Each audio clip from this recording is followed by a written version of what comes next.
Hey guys, Jared here again. So the Galaxy Alpha is Samsung's first phone with a metal band. Never mind the Galaxy Note 4 that was just released, but the question I want you all to ask yourselves, is it really worth the same price tag of the Samsung Galaxy S5? So like I mentioned, the Galaxy Alpha has a metal band around it, and like many other reviewers have mentioned and pointed out, it's basically a limited version of the Samsung Galaxy S5 with some makeup on it. The front sports what I believe to be the same 2.1 megapixel camera as the S5, and when it comes to button placement as well as pretty much everything else, everything's right where it should be. Well, except for the flash and heart rate sensor and the speaker, but whatever. So the physical familiarity is there, great, but what about waterproofing? No. USB 3.0? Nope. 16 megapixel rear camera? Nope. IR blaster, come on, it's gotta have an IR blaster. No. And now you're probably asking, well, does it at least have an expandable micro SD slot? Nope. So what do you get with a phone that has the same price as the Galaxy S5? A 4.7-inch 720p display. The same internal hardware specs as the Galaxy S5, a 12 megapixel rear-facing camera, and a tiny 1860 milliamp hour battery. And a metal band.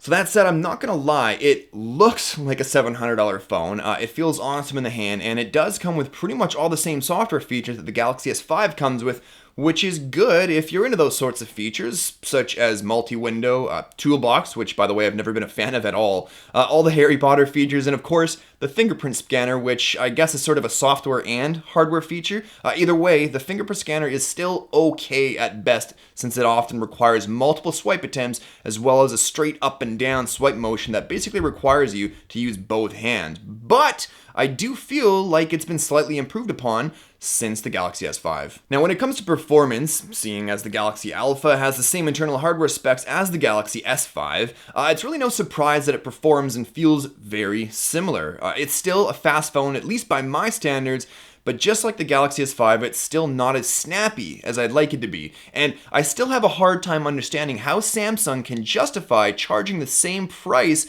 for the Galaxy Alpha as they do with the Galaxy S5 when it only comes with a 720p display. I mean, in all honesty, 720p AMOLED displays do look pretty good in my eyes when compared against other 720p LCD displays, but still, 720p? Come on, Samsung. And maybe it's just my eyes, but since I've gotten so used to using devices with 1080p displays for so long, and now we're moving into the QHD display era, this is something I just can't really forgive Samsung for, at least not at that price point. Now, as you would imagine, small batteries equals small battery life. Even though the GPU isn't pushing too hard on the battery thanks to that disappointing 720p display, it's still pretty bad, and during my testing, I went hard on it to give us an idea of what we can expect at the worst of times. Now with heavy gaming, web browsing, and listening to music, I pulled off just under 3 hours of screen on time with about 14% left. So with light usage, I'm pretty sure you should be able to make it through the better part of the day,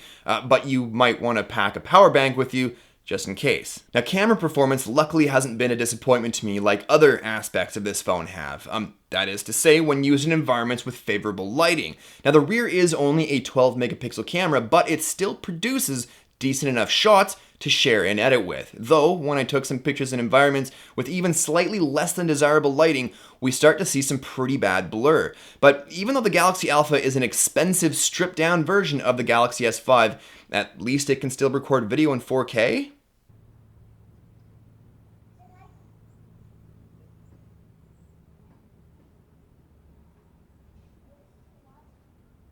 And all the camera features featured in the Galaxy S5 have also migrated their way over to the Galaxy Alpha, as you would probably imagine.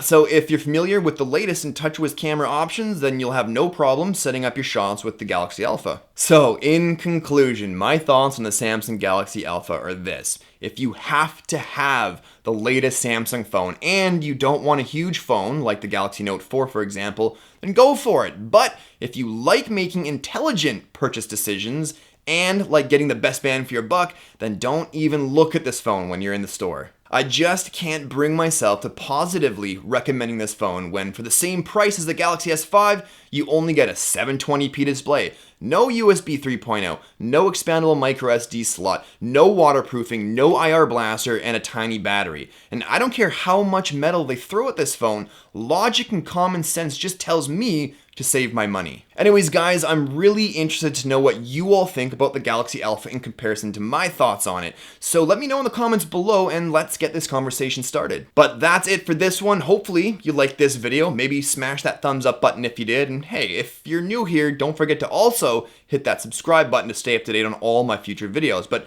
thanks as always for watching, and I'll talk to you all in the next one. Cheers. This video is sponsored by UnlockThatPhone.com. Unlock any phone, any carrier, worldwide. Visit UnlockThatPhone.com for more information.